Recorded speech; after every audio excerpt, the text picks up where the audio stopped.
मैं आज बल्कि मुबारक भी दूंगा आज अपने हमारे जो भारतीय जो लोग देखते हैं कि G20 की प्रेसिडेंटशिप उन्होंने ले ली। मोदी साहब का बड़ा अच्छा दौरा था वहां पे, मोदी साहब बड़ा अच्छा मिले। यहाँ पे ये भी मेंशन करूंगा कि कनाडा के जो ट्रूडो साहब हैं उनको जो है वो जो चाइना के सदर हैं उन्होंने उनको डांट भी पिलाई है। उन्होंने कहा बेटा आप इस तरह की हरकतें क्यों करते हैं, आप प्लीज आप अपने डैडी से ना मशवरा करके आया करें स्लीपी जो बाइडन से। तो वो उन्होंने इतना बुरा मनाया, भाग गए वहां से, वो पर्दे के पीछे जाके रोए ट्रूडो साहब। उन्होंने कहा कितना डांटा है मुझे मिस्टर शीपिंग ने, जो प्रेसिडेंट है चाइना के। आज हर चैनल के ऊपर उसी की खबर चल रही है अमेरिका के अंदर कि ट्रूडो साहब की बहुत बेइज्जती की उन्होंने कहा बेटा पर्दे के पीछे जो बात करते हैं वो जाके क्यों बता दी अपने अखबारों में। उन्होंने कहा नहीं जी फ्रीडम तो हमारे हम तो फ्री लोग हैं, फ्रीडम। उन्होंने कहा जा बच्चे बड़े डैडी से पूछ के आ। तो वो आज की खबर ये थी। लेकिन मोदी साहब की अच्छी रही उनका बड़ा, और बिलखसूस एक चीज कहूंगा कि वो ऋषि सोनक साहब ने हिंदी में ट्वीट किया और उन्होंने उनके साथ ट्रेड की बातें की। काफी कल उनकी कवरेज थी यूके के न्यूज़पेपर्स में भी कि Rishi Sunak is gonna take their relationship with India trade wise to the next level. तो ये एक अच्छी बात थी रीजन के लिए। मैं तो हमेशा इस चीज को वेलकम करता हूं। हमारा पड़ोस है और चलें, हम ना सही हमारे पड़ोसी तो तरक्की कर रहे हैं। बिल्कुल सर, उनके पास अक्ल है जो हमारे पास नहीं है। लेकिन सर एक चीज और भी है, वो ये कि हमारे जो आजकल प्राइम मिनिस्टर हैं शहबाज शरीफ साहब, उन्होंने भी एक स्टेटमेंट दिया है कि जी अमेरिका हमें डिक्टेट नहीं करवा सकता कि हम रशिया से ऑयल लें या ना लें। ये चीजें पहले खैर वो इमरान खान भी कहा करते थे और अब इन्होंने भी थोड़ा सा जो है वो अपना बात करना शुरू की है शहबाज शरीफ साहब ने। गवर्नमेंट इस वक्त आपको कहाँ पे नजर आ रही है, क्योंकि सब इमरान खान के पीछे है? नहीं, गवर्नमेंट बिल्कुल नजर, गवर्नमेंट सिर्फ लंदन में है। मैं आपको दो चीजें बताना चाहूंगा। देखिए अफसोस की बात है, अफसोस की मुल्क जब जल रहा है तो मरियम बीबी को जिस दिन पासपोर्ट मिला शाम को यहां से चली गई, कहने गई मैं अपनी प्लास्टिक सर्जरी कराने जा रही हूं। हम सारी प्लास्टिक तो मैंने वैसे ऐड कर दिया, कहती सर्जरी करानी। हमारे वो जो शहबाज शरीफ साहब के बच्चे जो चीफ मिनिस्टर साहब है वो किधर है? कोई नून लीग का आप मुझे बताएं, कोई ट्वीट कर रहा हो, कोई मीडिया प्रेजेंस हो, कोई जलसा कर रहा हो, बताएं किधर है वो? कोई स्टेटमेंट? शहबाज शरीफ साहब जानबूझ के मेरे ख्याल में एक बहाना करके उसका कोविड का वो भी पर्दे के पीछे चले गए। तो फुल प्लेग्राउंड हाथ में किनके है? वही जो आपके बताया है कि अमीर लोगों के बिगड़े हुए बच्चे हैं, वो सुबह कुछ ट्वीट करते हैं शाम को कुछ करते हैं। लेकिन अब है बैकफुट पर, क्योंकि वो घड़ी की वजह से इतनी उनको शर्मिंदगी है और बार बार हमले किए जा रहे हैं उमर फारूक ज़हूर साहब पे, और उन्होंने भी ताबड़तोड़ हमलों का जवाब दिया है। उन्होंने सारी व्हाट्सएप ही लीक कर दी सारी। उन्होंने कन्वर्सेशन पे कन्वर्सेशन मुबशर लुकमान साहब, खानजादा साहब और हर बेचारा हमारा जो था इस वक्त एंकर, उन्होंने सारा खोल के कौम के सामने रख दिया है। बच्चे जो है सुबह कुछ डिफेंड करते हुए पाए जाते हैं, शाम को बेचारे कुछ डिफेंड करते हैं। एक दो खवातीन को तो मैंने देखा ट्विटर पे रो रही थी बेचारी, कहते हैं अमीरुल मोमिनीन गोलियों से छलनी है और ऊपर से ये उल्लू के पट्टे ऐसी ऐसी कर रहे हैं, हमें तंग कर रहे हैं, अमीरुल मोमिनीन परेशान है। वो बच्चियां रो रही थी। मैं अच्छा सर, सारी गालियां देने के बाद वो कह रही थी कि हमारी तरबियत हमें इजाजत नहीं देती कि हम कुछ बोलें। नहीं वो देखे स्टैंडर्ड तो कुछ, मोरालिटी तो कुछ छोड़ी नहीं ना आपने। मेरा मतलब आपने तो हदें पार कर दी ना इस कौम की। मैं बता रहा हूं कि जो तरबियत की गई है, ये तो 20 साल को लेकर डंडा इन बच्चों को करेगा तो फिर तमीज आएगी। आपने इस्लाम को भी बदनाम किया अमर बिन मारूफ का बहाना बनाकर, और दर हकीकत घड़ियां चोरी करते रहे। और जिसके ऊपर वो आपने स्टेटमेंट सुनी उसकी उमर फारूक साहब की, उन्होंने कहा कि मैंने तुम्हें ली इसलिए थी, ये खाना काबा इसके ऊपर बना हुआ था। ये किसी अमेरिकन या किसी और ब्रिटिश को बेच देते अगर, तो वो इसके साथ क्या करते इस घड़ी के साथ? उन्होंने तो रिलीजियस टच, जो खान साहब को शौक था रिलीजन टच, मजहबी टच, उन्होंने मजहबी टच भी दे दिए कि ये जी वही पाक घड़ी है जहां पे ये जूतों के बगैर जाते थे। भैया अब कहां जाएंगे ये हमारे बच्चे, क्या करेंगे? बच्चे तो बहुत परेशान है आजकल, बहुत परेशान है।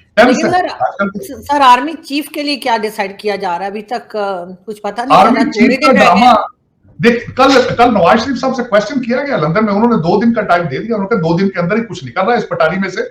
लेकिन देखें एक फाग सी क्रिएट की गई है लेजिस्लेशन के हवाले से भी, कि एक लेजिस्लेशन की जाएगी और जो आर्मी एक्ट है उसके अंदर 4 नए लफ्ज जो है उनको ऐड किया जाएगा।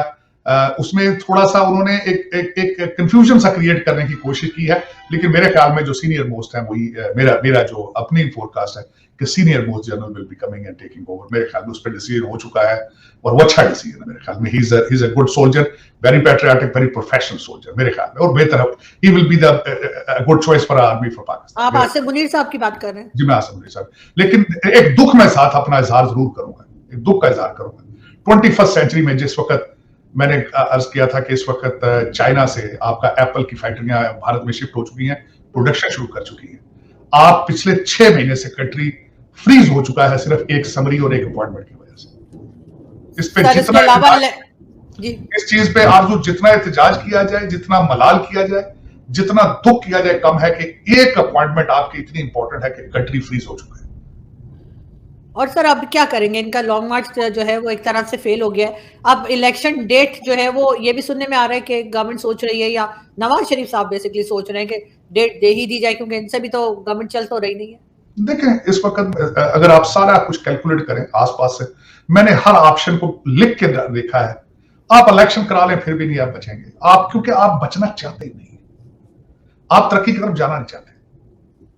आप कहते हैं हमें अफगानिस्तान बनाया जाए जल्दी से जल्दी। देखिए जब आपका एक मोस्ट पॉपुलर पार्टी जो है वो बच्चों को अमल बिल मारूफ और जिहाद के लिए तैयार कर रही है, ये डेस्टिनेशन है आपकी। इलेक्शन के बाद क्या करेंगे आप? रात को आप करप्शन करेंगे, दिन को आप अमल बिल मारूफ करेंगे। जिस तरह रात को भी मिन्नतें करते हैं, पांव पकड़ते हैं, दिन को अमल बिल मारूफ करते हैं।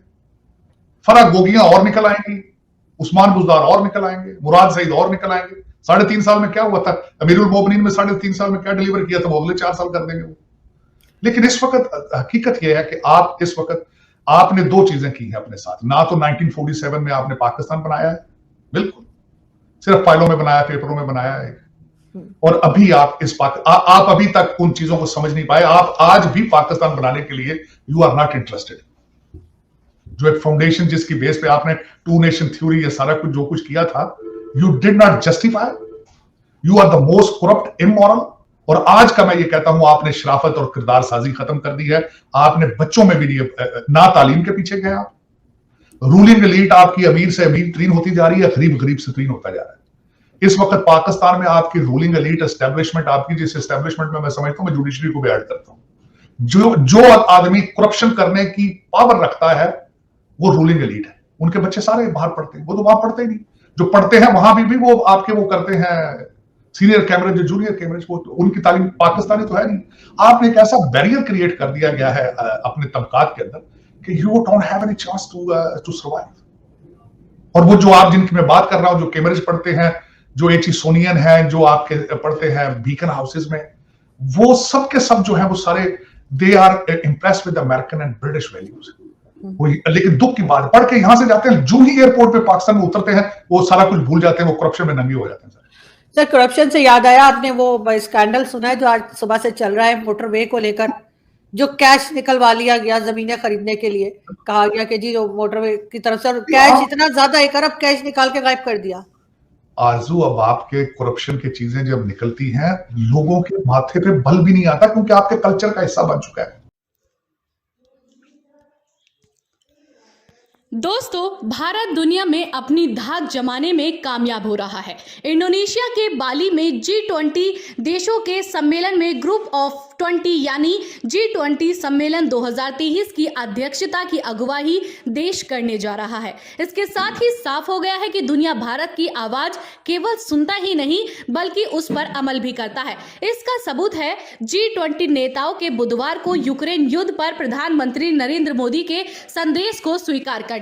इस सम्मेलन के संयुक्त घोषणा पत्र में पीएम मोदी को शांति संदेश का आधार बनाकर कहा गया कि आज का युग युद्ध का नहीं होना चाहिए। बाली द्वीप पर दुनिया भर के प्रभावी नेता इस सम्मेलन के लिए जुटे थे। यहाँ प्रधानमंत्री मोदी ने देश का प्रतिनिधित्व मौजूदा हालातों में इस तरह से किया कि 19 देशों और यूरोपियन का ये मंच राजनीतिक मतभेदों पर भी संघर्ष से बचा रहा। भू राजनीतिक तनाव से जूझ रही दुनिया में भारत की क्षमताओं का प्रदर्शन करने के लिए पीएम मोदी ने बाली में कोई कसर नहीं छोड़ी। 2 दिनों तो चले इस सम्मेलन से भारत के लिए पीएम कई सौगात लेकर आए हैं। इस बार बाली में आयोजित G20 शिखर सम्मेलन की राह इतनी आसान भी नहीं थी दोस्तों। इस मंच पर रूस यूक्रेन जंग पर सदस्य 2 भागों में बटा रहा। उधर दूसरी तरफ जलवायु परिवर्तन और कोविड-19 महामारी से निपटने की जवाबदेहियां मुंह बाई खड़ी थी। वहीं 17 नवंबर को नाटो के सदस्य देश पोलैंड में एक मिसाइल गिरने से मामला और संजीदा हो गया था। सबसे अहम था इस मंच पर मौजूद रूस और अमेरिका के बीच संतुलन साधना।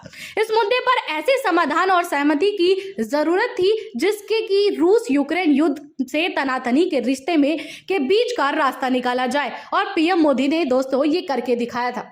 G20 में पुतिन के लिए मोदी के संदेश को अहम माना गया। 45 घंटों के दौरान पीएम मोदी ने मंच पर मौजूदा शायद ही कोई नेता छोड़ा हो जिससे वो ना मिले हों। तो दोस्तों कैसा लगा आपको जानकर कमेंट सेक्शन में मुझे जरूर बताइएगा और मेरे साथ देखते रहिएगा इंडिया वेब न्यूज़।